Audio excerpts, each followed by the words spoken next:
I have to come right out and say it. I have no clever intro for this one. Most likely because I had literally never even heard of the series until the comments section began bringing it up and never really stopped. Whether it was just posting "mechs on skates" in all caps, or telling me that the main character's special power is he has a gun, people really like VOTOMS. Simultaneously, it would seem that there are a lot of people that have never even heard of it, and it seems to be quite underrated. Well, I'm here to tell you that if you've never seen or even heard of Armored Trooper VOTOMS, well, you should definitely give it a shot, because it is one of the most well done amalgamations of 80s themes that I've ever seen. VOTOMS is a Sunrise production that was released in 1983 and has had quite a long history of releases since. Written and directed by Ryosuke Takahashi, who was hot off of his run of Fang of the Sun Dougram, the series' original idea spawned after he had watched a Steve McQueen movie, Junior Bonner. While the Western's influences certainly felt, "You're just some kind of motel cowboy," especially in the characterization and personality of series main character Chirico QV, it really just feels like a 80s singularity at the end of the day. The 52-episode series is split into 4 distinct arcs that are all incredibly unique, and each is backed by the series' rusty art style and gritty walking tanks.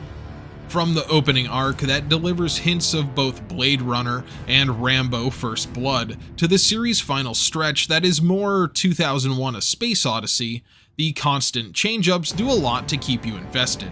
So let's get into why VOTOMS is a series that really deserves the spotlight, as both a fun action series and a harrowing story of survival.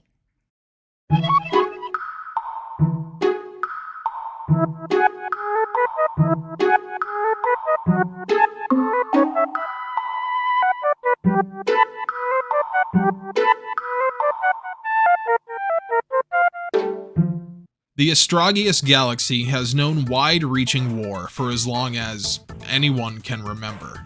Over 200 planets have fallen to the rampaging fighting of the two great galactic powers, Gilgamesh and Ballarat. Soldiers use bipedal walking tanks known as armored troopers, or more specifically VOTOMS, vertical one-man tank for offensive maneuvers, to wage incredibly bloody battles with little regard for civilians or the well-being of the planets which set the stage for their carnage. It wouldn't be inaccurate to describe VOTOM's setting as grimdark, except for one small detail. The war that has been raging across the galaxy for so long that people don't even remember why it started has come to an end. And while the galaxy is still a powder keg waiting for one side to light the fuse, for now an uneasy peace settles over society. Despite this uneasy peace, our main character, the blue-haired Chirico QV, complete with chiseled jaw and Clint Eastwood stare, is preparing to deploy on a special operations mission. Chirico, whose name is pronounced both Chirico and Chirico in this show, sometimes even from scene to scene, it's kinda weird, is a very stoic 80s protagonist. If you're tired of the rambunctious kids that seem to keep finding their way into mech cockpits, well, Chirico is your man. The kind of guy who only speaks when he has something important to say, Chirico ends up being quite a bit more complicated as a person than he lets on. When we get to see his inner monologue, usually during the outro to various episodes, he speaks in a near poetic tone, often making grand statements and pondering deep philosophies. Chirico is a man who knows himself, but at the same time knows nothing about who he truly is. Now that might sound wishy-washy, but his longing to understand himself is a central component of his character, and it goes hand in hand with his cynical and at times even defeatist attitude. To the outside viewer that doesn't have the privilege of seeing Chirico's inner thoughts, he seems like a cold man with a 1,000-yard stare, who spends his time cleaning his weapon out of a near-robotic need for routine. Chirico is an ace pilot in his AT already at the start of VOTOMS, and as such he has been transferred into a brand new squad right before they undergo some sort of clandestine operation. He doesn't even have time to get briefed on their objective before launching, which seems like a good way to get someone killed. As it would seem, that would actually work out for Chirico's squad mates, as their operation actually targets their own forces, and after being separated from the rest of his men, Chirico comes in contact with something that would change his destiny forever. He enters a room to find a woman inside a glowing pod. The atmosphere as they stare at each other is so 70s, 80s sci-fi, it just screams alien at me. Unfortunately, Chirico doesn't have time to introduce himself, as he's blown out of the base with an explosion. After being captured by the military and interrogated, Chirico is brought to planet Mecha, where he's tortured for the location of the prototype, a very ominous name for the woman he met in space. Eventually, Chirico is able to escape his bonds and break out of his cell using a screw, killing some guards, and then stealing a fighter jet. This first episode is so good at setting the tone of the show, and so much happens in it that it's hard not to just want to gush about the atmosphere and the pacing. We catch back up to our main character 6 months later, in the city of Wodo, a Blade Runner-inspired metropolis that is honestly a giant shithole. One of the first things we see is a 10-year-old smoking a cigar. It constantly rains red acid rain, and there's a Mad Max-style biker gang that just rolls through towns and kidnaps people to put them to work in the mines. Wodo doesn't even have a Popeyes. Truly a depressing place. Just to show you how awful this city is, we get introduced to both the head of the kidnapping Boone gang and the chief of police, who are doing back alley deals regarding the whole slavery thing, and they're both shot to death by the end of episode 2. Armored Trooper VOTOMS does not mess around. The arc proceeds with Chirico escaping slavery and meeting up with a motley crew of supporting characters. Gotho is an old trader who seems like a double dealer at first, but at his core is a resourceful guy that seems to be able to produce connections anywhere in the galaxy. Vanilla is a guy with a pretty good afro who starts out hoping to make a quick buck, trying to use Chirico's expertise with an AT in gladiatorial combat, and ends up becoming one of Chirico's most stalwart allies. And then there is Kokona, who has hips wider than the rest of her body. I'm assuming she's wearing the same kind of pants as Duo from Gundam Wing, and she mostly functions as a plot device, unfortunately.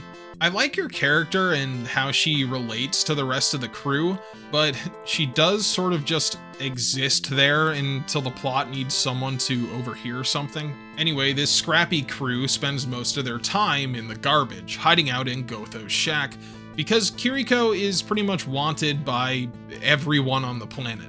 The Boones want him dead for escaping and shooting up their base, the cops want to arrest him, and the Melchian military has been observing him by using a tracking device, hoping that he will lead them to the prototype. If all these factions weren't enough, we're also introduced to the Society, a group of shady individuals that operate from the shadows and have close ties to the chief of police. Also, for now, the highest ranking member is a priest named Burrow, and he's a shitter for sure, always scheming and drinking wine. It doesn't take long to discover that the prototype is in the custody of the Society and being held at police headquarters. At first, Chirico is just trying to survive, but after catching a glimpse at what the city calls the Phantom Lady, a mysterious limousine cruising individual who always seems to show up when there are explosions happening, he decides to go and meet her. Through this arc, Chirico cannot explain why he feels this longing to meet the prototype once more.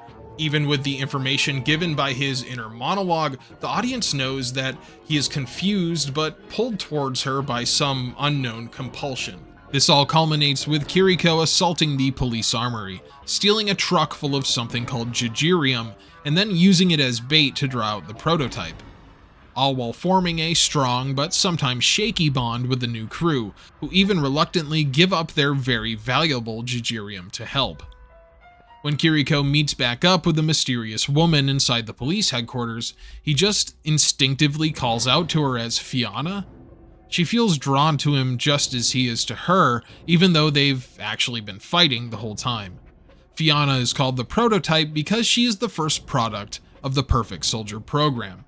The program was being run by the Gilgamesh government, but due to the events Chirico was unwittingly a part of in episode 1, she's now in the hands of the mysterious secret society. With Chirico causing a ton of trouble throughout the city and surrounding countryside, intelligence officer Roshina finally calls in the big guns, and military ATs descend upon the city. Despite actually making friends and finally meeting Fiona and even having some character growth, as Chirico notes that he now knows what it feels like to want to keep living, the city pretty much blows up, everyone is separated, and the first arc of VOTOMS comes to a close. And what a great introductory arc it was. Uodo City was dark and grungy, but it introduced interesting elements and cool characters into the world. Despite Chirico getting captured and released multiple times over the 13-episode arc, there was always something interesting happening, which keeps it moving at a very brisk pace. And while it's kind of weird to have a time skip right at the end of the first part of the story, we don't pick back up with Chirico for a few more months. Before I move on and talk about the next steps of the VOTOMS story, let's take a moment to look at the series Mecha. Armored Trooper VOTOMS has possibly the most grounded take on mechs of any show that I've talked about. The show really stays away from anything fantastical with its mechanical design, and even when they do show specialist machines, they are usually just the suit you're used to with some alterations and extra weapons. Which honestly is fine by me because the series' most used mecha is the Scope Dog, a mean green fighting machine that has a design that I really fell in love with. The Scope Dog and its brothers, shown off in VOTOMS, are more akin to one-man tanks or even a suit of power armor than they are to the towering mecha of shows like Mobile Suit Gundam, or even the actual giant machine in Ideon. While the original Gundam design stands at a pretty tall 18.5 meters, the Scope Dog stands at a comparatively very small 4 meters. The smaller scale does allow for more realistic skirmishes between the ATs and unarmored infantry, which allows for some great action scenes, like Chirico in a single AT taking out an entire biker gang. Personally, my favorite AT design in the series is the Heavy Berserga. I just think its night aesthetic is really cool. The utilitarian and combat-ready designs of the series mecha goes hand in hand with its 80s aesthetic. Everything in the show is cast in harsh shadow, and characters are drawn with hard edges and defined eye shapes. Very rarely does anyone break model, and that's partly because VOTOMS isn't exactly exploding with motion. However, the dynamic mecha battles and good-looking explosions do distract from the fact that the show's action isn't anything revolutionary. At the very least, VOTOMS is good at framing its action so that the audience always has a good grasp of what's happening and where the characters are in relation to one another. Adding to this is the fact that the ATs move in a way that makes them seem really heavy, and they do a good job at translating momentum on screen. Also, you gotta love how they have tank tread feet so they can skate around on solid ground and also take big lumbering steps depending upon the situation. The show's also willing to do some fun stuff with how the mecha maneuver using this quirk as well. We meet back up with Chirico sometime later, having escaped the city of Uodo and the clutches of the society, but having been separated from both Fiona and his other friends. Chirico had finally gained a reason to keep living in Fiona, but now all of that was taken away from him, and he travels to the war-torn country of Kumin to sign up as a mercenary. The first action we get in this new setting is Chirico making his way downriver when he takes fire from rebels on the bank. He then toasts them with a goddamn flamethrower. If you weren't ready for the VOTOMS Vietnam arc, well, strap in because it's here. Chirico joins up with a merc group called Assemble EX-10, which is run by General Gon Nu, and Chirico's commanding officer is Captain Con Yu. I think I'll just refer to them by rank to avoid confusion, because those names are way too similar. Good news is that the mercs finally find the tracking device implanted in Chirico and remove it, but that makes them think he's a spy. So for most of this arc, we get to deal with no one really trusting him, The country of Cumin is currently split into 3 factions. The rebels that are loyal to a man named Prince Kengelman, who embodies the old ways of the Cumin people and is invested in tradition and religion. And then on the other side you have the loyalists, who are backed by mercenaries and eventually even the Melchian federal government. In the mother of all coincidences, Chirico meets back up with Gotho, whose underworld connections and business sense have landed him a position as an arms dealer. Not only that, but Vanilla and Kokona are also here, this time running an establishment called Phantom Club, where the mercs can unwind and drink. Vanilla comes into his own as a bar owner pretty quickly, and Kokona's dream of being a singer begins to take shape, though it's not as though her audience has a choice out here in the jungle. I actually really enjoyed the bass aspect of this arc. Giving the characters a familiar place to interact with helps ground the situation, and gives opportunities for the mercenary characters to interact outside of the fighting. Despite being suspicious of Chirico, the general places him on Kanyu's squad, which introduces us to squad members Kadera, Pataria, and Shako. Shako is definitely the standout of this group because he's known as a Quentman, a towering warrior who is almost as tall as his AT. During a battle, Chirico comes into contact with a new model of AT that fights more fiercely than he could ever believe, and due to his actions during battle, he's interrogated by the general. Chirico tells them that he believes that whoever is piloting the enemy AT is a PS, though he keeps the details of his and Fianna's relationship to himself. Due to Chirico's knowledge on how to fight a PS and the arrival of Roshina, who offers to work with Chirico and assemble EX-10, they decide to follow his lead. Roshina brings Melchian army assistance with him, and while his intentions are never made 100% clear, we have a pretty good hunch that he wants to capture Fianna for himself. Of course, on the other side of things is Prince Kengelman, who has accepted help from Burrow and the Society. Eventually, Chirico and his squad set out on an undercover mission to assault the rebels' base and soften it up for the advancing army troops. It's during this mission that Chirico once again comes face to face with the Blue AT, and it is revealed that Fianna isn't the pilot at all. A man named Ypsilon is introduced as the series' second PS, and unlike Fianna, who is reserved but skilled, Ypsilon is brash, self-assured, and cocky, which makes it even more of a heavy blow when he can't manage to kill Chirico. I want to point out here that Chirico is able to keep up with the abilities of the PS and go toe-to-toe with them, mostly because he is constantly updating his AT's battle disc. The show is very particular about showing us this, and it will become important later. Throughout this arc, we do see that Burrow does have possession of Fianna, though her experiences with Chirico have made her hesitant to do battle, which, as you can imagine, is not a great trait for a perfect soldier. It is revealed that during the events back in the first episode, Chirico was imprinted upon Fianna's psyche, as he was literally the first thing she saw upon waking up. This really pisses off the Society and throws a wrench into their plans, so it becomes their focus during the war in Cumin to take Chirico out, which is perfectly fine with Ypsilon because killing Chirico and healing his wounded pride becomes an absolute obsession for him. You know, he's like Vegeta, but not as cool.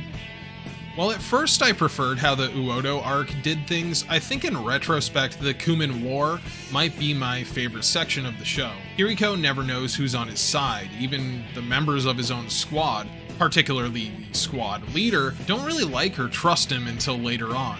But through his sheer skill and tenacity, they all eventually come around and help him out, even when it means the entire squad going rogue en route to assault the rebel base. This is partly Commander Kanyu's fault, as he can't help himself from blowing up civilian boats and giving away their position. The result is Chirico's squad kind of being on their own side at the end of things, with the rebels and mercs duking it out. Chirico and Fianna are reunited in the jungle, and in a final push on the rebel stronghold, the civil war comes to a close. Chirico and Fianna are able to escape in a small shuttle hidden under the base that appeared to be intended for Burrow and the PS's, though Burrow is crushed by a falling pipe and only Ypsilon survives. I really enjoyed how Chirico and Fianna's escape was only possible through the combined effort of Chirico's friends. Too bad that Vanilla's club burned to the ground, but I suppose with the war over, he would have had to move on anyway. The action in this arc was really dynamic as the ATs were constantly surrounded in the jungle, and there was a big focus on the mechanical aspects of the mechs.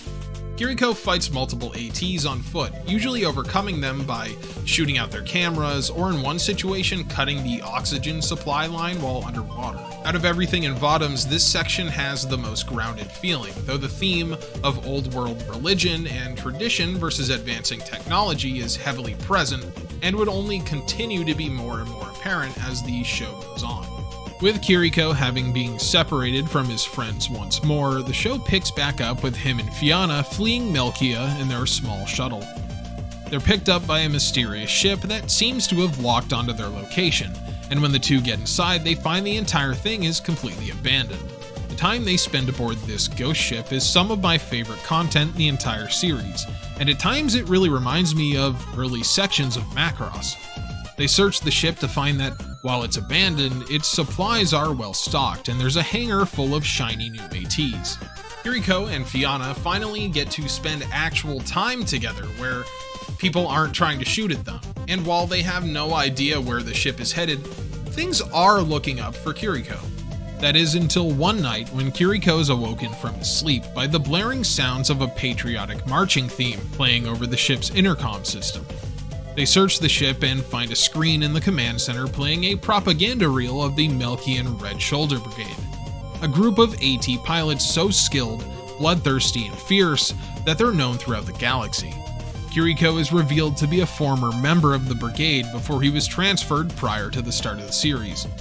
Thus begins a type of psychological torture for Chirico as he's trapped aboard this empty ship with this recording blaring whenever he tries to sleep. Even with Fianna trying to comfort him, Chirico spirals into this sort of depressive state of self-loathing as he's forced to confront his own demons. Chirico doesn't have too long to wallow in his melancholy, however, as they are attacked by a group of ships from the galactic power of Ballarat.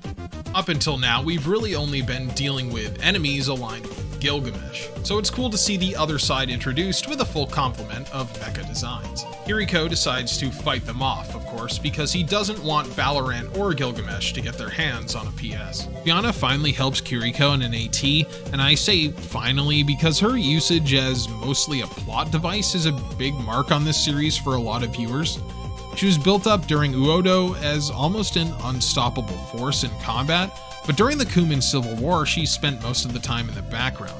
It's unfortunate that she's underutilized because she has a deathly fear of killing Chirico, and it leads a lot of people to say that her role goes from being badass AT pilot to the standard quote-unquote woman character who's mostly there to prop up the male lead.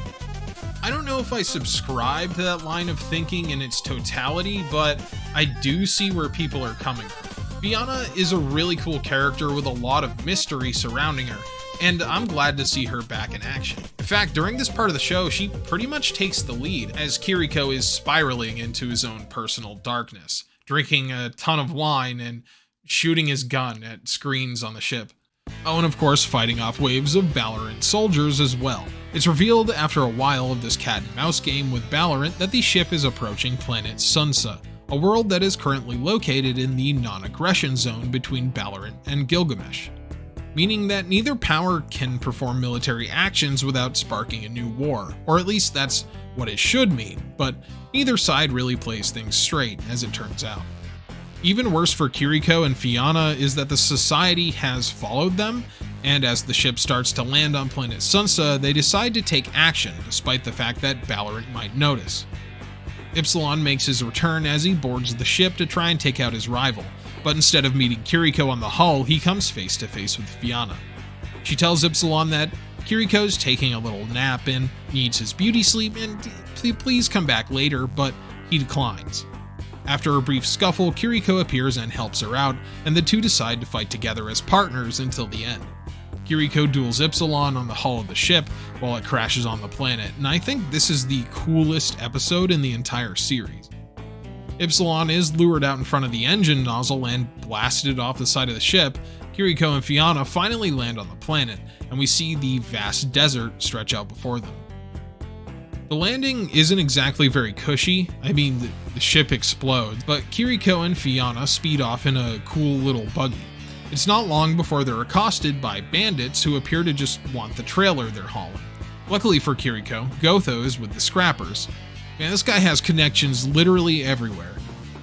Not only that, but Vanilla and Kokona are here too, because why not? They all go back to the Scrappers base as one big happy family. That is until Ypsilon shows up with a small force of ATs. Chirico goes out to fight him, but the word gets out that Chirico was once a Red Shoulder, and the Red Shoulder Brigade were the ones who razed Sansa to the ground.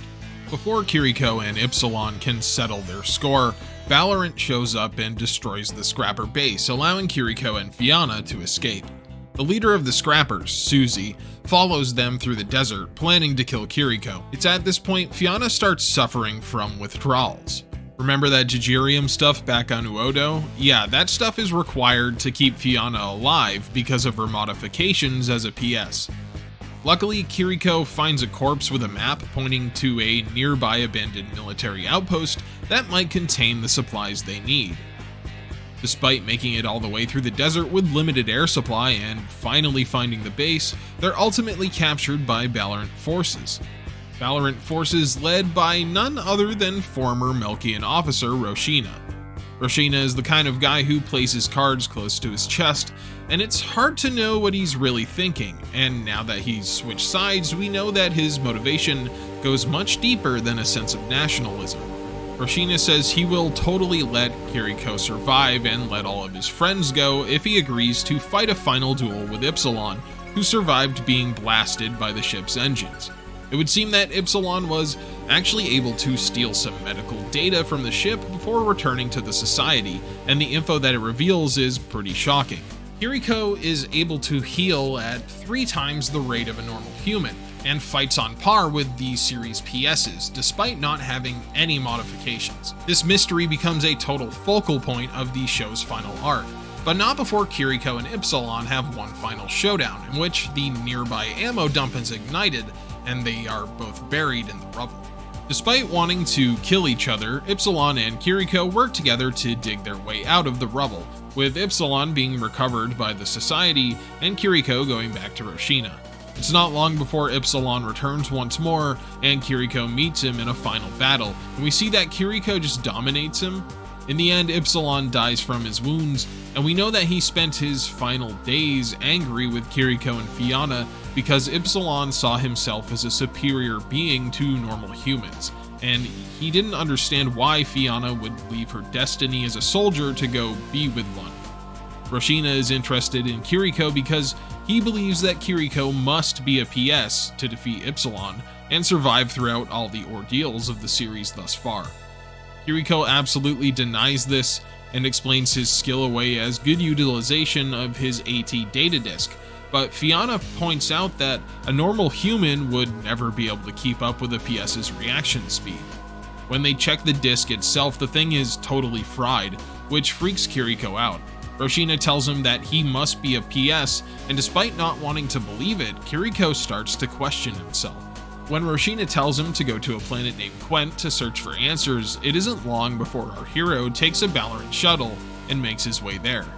The Sansa arc is where things really start to take a turn.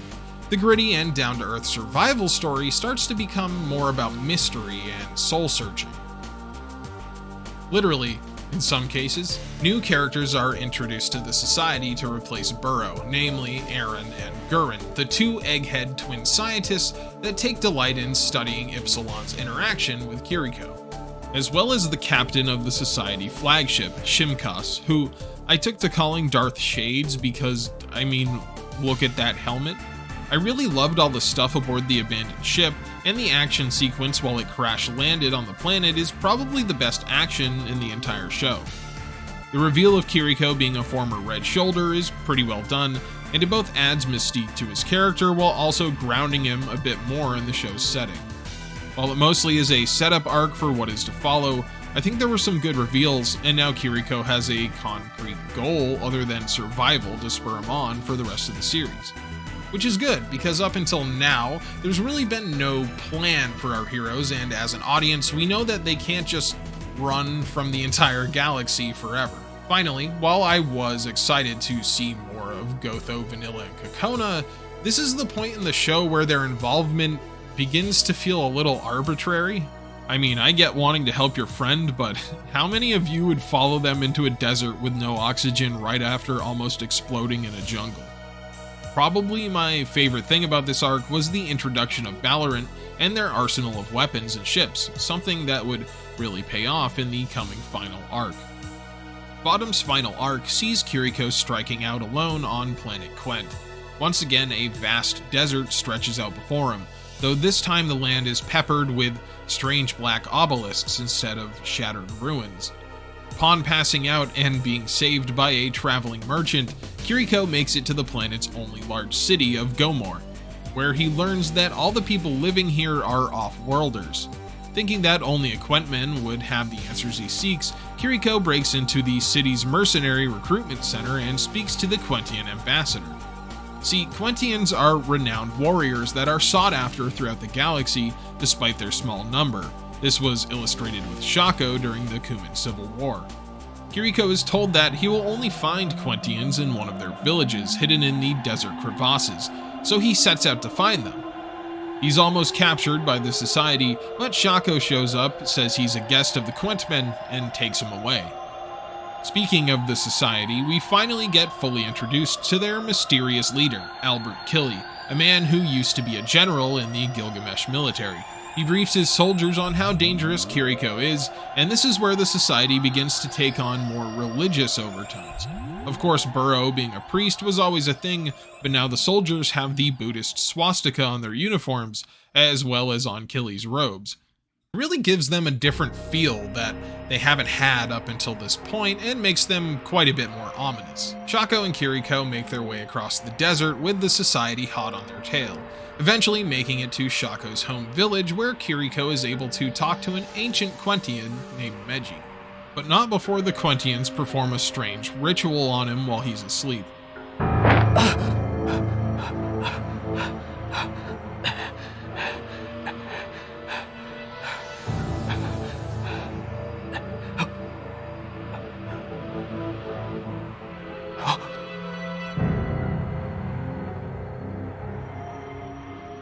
Shaco, what did you people do to me?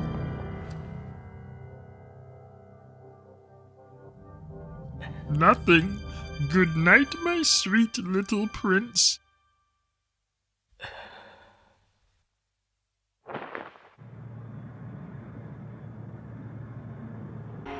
Meji spills the beans on the Quentians' history, and this is where Votoms officially veers off into science fantasy territory. It would seem that 85,000 years ago, the planet Quent was going through a golden age of science and technology.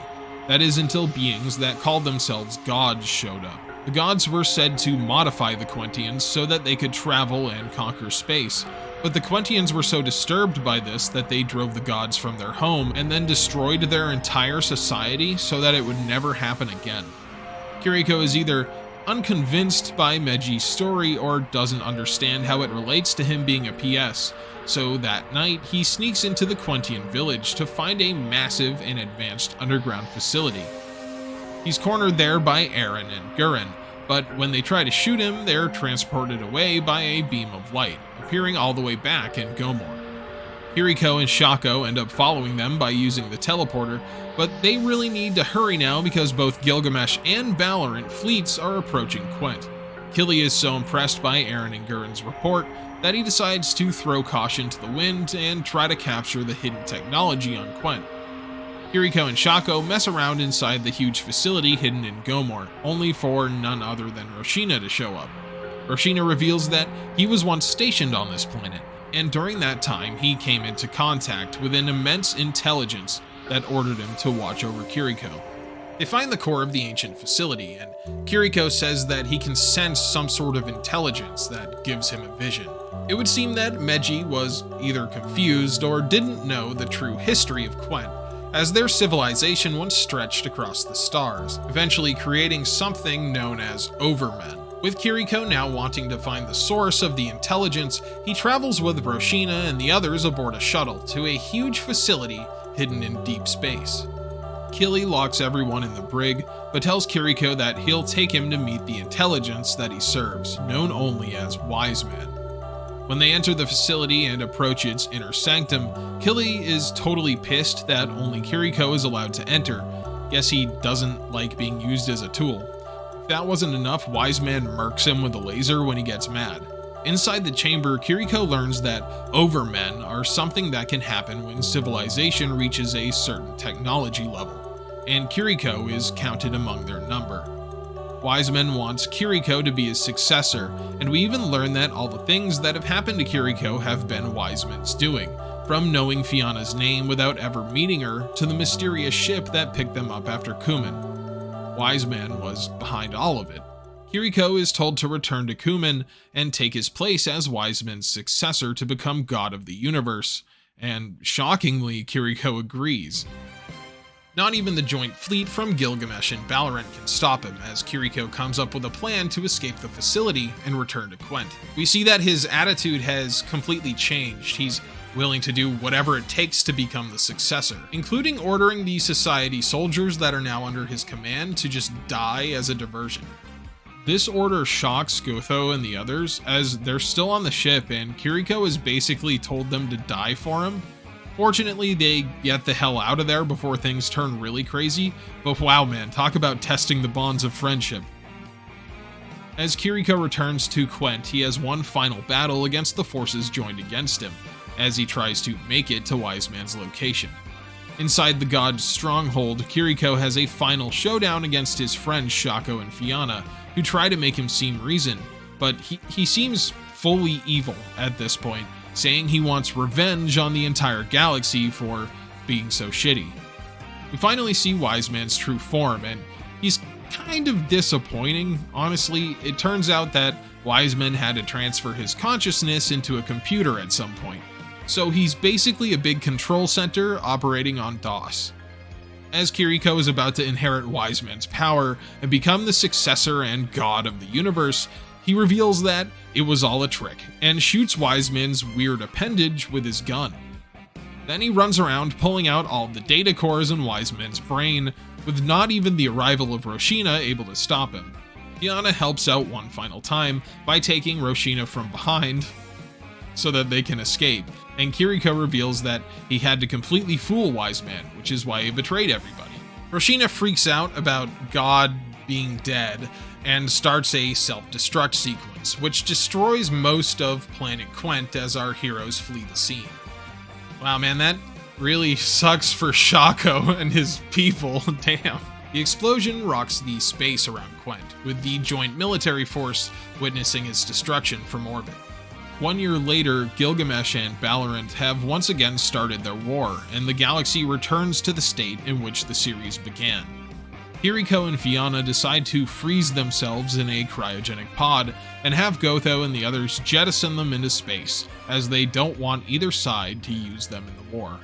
They say goodbye to their friends and float off into space, watching the stars pass them by as they succumb to a well-deserved sleep. Armored Trooper VOTOMS was a pretty great experience that I wish more people could have had the chance to see. Now, it's not perfect in any way, and I think its biggest detriment is the pacing. One of the reasons this video was delayed by almost an entire month was just because I could not watch more than 2 episodes at a time. I don't know what it is, but an episode of VOTOMS feels like it's an hour long, even when I'm really enjoying the action and storytelling. That being said, the art is great. It has that really grungy 80s vibe, similar to Zeta Gundam, and the action is usually dynamic and well drawn. A major upside to VOTOM's structure is that every arc takes place in a diverse and unique environment. The story of VOTOMS as a whole is quite good at keeping you guessing, even though I personally think it flounders a bit near the end. There's some stuff, particularly in the last arc, that just sort of feels like they threw every idea that they had at this show. I mean, the whole part where they travel to a Death Star style facility in the middle of space surrounded by like a bunch of floating cylinders, only to be told to go right back to Quent where they came from, that all just felt kinda unnecessary. But at least it broke up the time spent in the middle of a desert wasteland. Chirico's character change near the end, where he becomes a huge dick that's willing to sacrifice his friends, is definitely a switch up, but I can't see I didn't see the outcome of it all being a trick from a mile away. Overall, I really like VOTOMS, and while I think its 52 episode length is a bit of a stretch at times, it definitely introduced a world and characters that I would love to see more of, which is good because the series spawned a bunch of OVAs and sequels that were produced all the way up until the 2010s. I know there are people that really want me to watch the sequel Armor Hunter Mellow Link, and I'll definitely be getting to that one because it looks pretty cool. Next month, I'll be tackling Mobile Suit Gundam 00 in 2 parts, since it's split into 2 seasons by design, and I have some other non-retrospective style content that I'm excited to get up on the channel, so keep a lookout for that. Thank you for taking the time to watch today, and if you haven't seen VOTOMS, I hope that now you're at least a little interested in taking a look at Chirico's story.